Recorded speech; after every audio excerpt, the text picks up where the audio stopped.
दोस्तों, स्वागत है आपको अपना मेडिटेशन स्टोरी में। आशा करता हूं आप स्वस्थ होंगे। तो चलिए दोस्तों, बिना कुछ देरी किए कहानी शुरू करते हैं।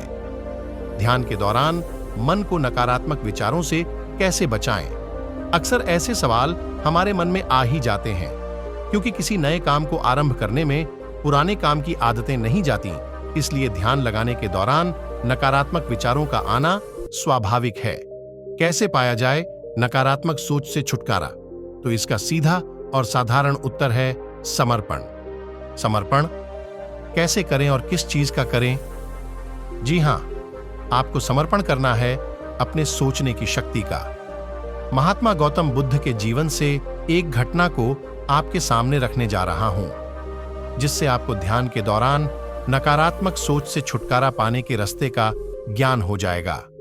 एक बार महात्मा बुद्ध अपने कुछ शिष्यों के साथ दोपहर के समय एक जंगल के रास्ते जा रहे थे। जंगल में कुछ दूर पहुंचकर महात्मा गौतम बुद्ध को प्यास लगी। उन्होंने अपने एक शिष्य आनंद से कहा कि उन्हें प्यास लगी है। उस जगह से 1 मील पीछे एक नदी है, जो उन्होंने आते समय देखी थी। आनंद को उन्होंने वह जाकर पानी लाने को कहा। 1 मील की दूरी तय करके आनंद जब उस नदी के पास पहुंचा तो देखता है कि उस नदी का पानी गंदा था। शायद उस नदी को किसी बड्डे दल ने सवारी सहित पार किया था। जब आनंद ने देखा कि पानी सा नहीं है और इसे ले आना उचित नहीं है, तो वह वापस वहीं आ गया जहां गौतम बुद्ध उसका इंतजार कर रहे थे। आनंद ने गौतम बुद्ध के समक्ष सारी स्थिति रखी और कहा कि हम आगे चलकर किसी दूसरी नदी से अथवा किसी अन्य स्रोत से पानी पी लेंगे। पर महात्मा बुद्ध ने यह बात न मानी और कहा कि उन्हें उसी नदी का पानी पीना है, इसलिए वह दोबारा जाए और उसी नदी का पानी लेकर आए। आनंद इस बात से बहुत हैरान हुआ कि महात्मा बुद्ध को उसी नदी का पानी क्यों पीना है, लेकिन महात्मा बुद्ध के आगे वह कोई प्रश्न नहीं उठा सकता था। आनंद फिर से उस नदी की तरफ चला गया। जब वह वहां पहुंचा तब उसने देखा कि नदी का पानी पहले से थोड़ा साफ हो गया था। धूल के साथ नीचे से उठे पत्ते, कीचड़िएच और कई और चीजें धीरे धीरे नीचे बैठ रही थीं। बाकी की गंदगी पीछे से आने वाला पानी अपने साथ बहाकर ले जा रहा था। आनंद सब धीरे धीरे देख रहा था।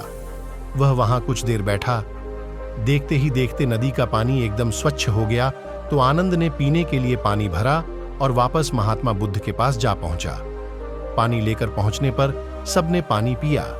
तब महात्मा बुद्ध ने आनंद से पूछा, तुम तो कह रहे थे कि पानी पीने के लायक नहीं है, तो फिर यह पानी इतना स्वच्छ कैसे? भगवान, वह तो पहली बार में गंदा ही था, बाद में साफ हो गया। तो तुमने पानी सा कैसे किया?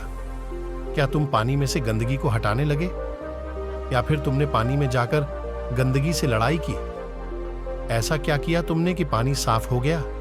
भगवान, क्या मजाक कर रहे हैं? मैंने कुछ भी न किया। जब मैं दोबारा गया तो पानी थोड़ा साफ हो चुका था। कुछ क्षण बैठकर प्रतीक्षा की, उसके बाद पानी एकदम स्वच्छ हो गया। यही तुम्हारी शिक्षा है आनंद, इसे ग्रहण करो। पानी की तरह तुम्हारा मन भी होता। जो आज तुम उस नदी के साथ करके आए हो, वही अपने मन के साथ करो। अगर तुम मन में आए नकारात्मक विचारों के साथ छेड़छाड़ करोगे तो वे सदा ही तुम्हारे मन में बने रहेंगे और तुम्हें गलत कामों की तरफ बढ़ाते रहेंगे। अगर नकारात्मक विचारों के प्रति अपने मन को शांत रखोगे तो वे विचार अपने आप चले जाएंगे। ये विचार भी मन रूपी नदी की तरह है।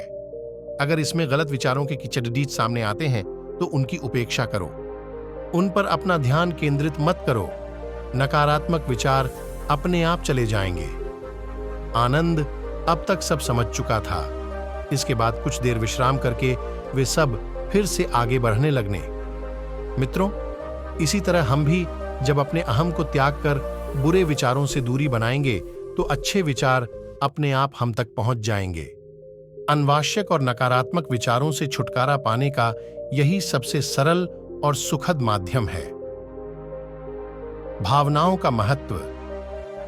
महात्मा गौतम बुद्ध और श्री राम और शबरी की कहानी। आपको यह कहानी नकारात्मक सोच से छुटकारा कैसी लगी और आपने इस कहानी से क्या शिक्षा ली? हमें कमेंट में अवश्य बताएं। नकारात्मक विचारों के प्रति यदि आपके मन में कोई सवाल हो तो हमें कमेंट जरूर करें। दोस्तों, उम्मीद है आपको यह कहानी पसंद आई होगी। अगर आपको यह कहानी पसंद आई हो तो अपने दोस्तों और परिवार के साथ जरूर सुनें और सब्सक्राइब करें।